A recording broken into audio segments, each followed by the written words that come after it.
quand la colère cache une douleur. Paul, 40 ans, est père de Tom, un garçon de 12 ans. Paul a grandi dans une maison où l'expression des émotions était punie. Il a appris à tout garder en lui, mais aujourd'hui, il peine à gérer sa propre colère lorsqu'il sent que Tom ne respecte pas les règles. Une crise familiale. Le salon, après l'école.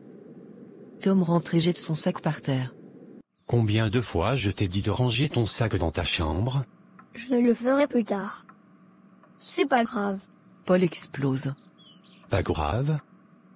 Tout est toujours pas grave avec toi. Je te demande une chose simple et tu n'es même pas capable de le faire. Tom le regarde, blessé, puis prend son sac et court dans sa chambre. Paul est resté dans le salon, respirant bruyamment, un mélange de colère et de culpabilité dans le regard. La douleur cachée. La cuisine, le soir même.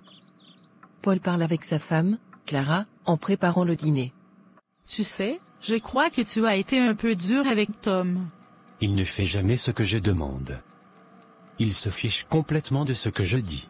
Clara le regarde avec bienveillance. Ou peut-être qu'il essaie de comprendre pourquoi tu t'énerves autant. Tu n'as jamais remarqué que tu t'emportes quand il te désobéit, même un peu? Pourquoi ça te touche à ce point? Paul se fige. Une image de son père lui revient en tête, lui, adolescent, recevant des critiques acerbes juste parce qu'il avait oublié de ranger ses affaires.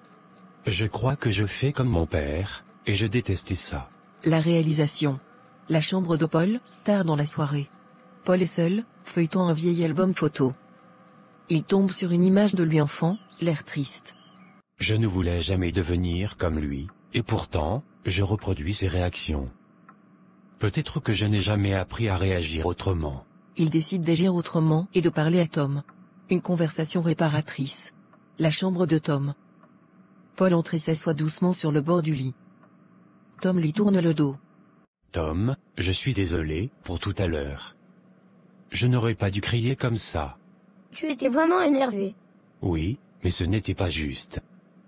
Parfois, je m'énerve parce que j'ai l'impression que tu ne me respectes pas, mais en réalité, c'est une vieille peur qui remonte, quelque chose que j'ai vécu avec mon père.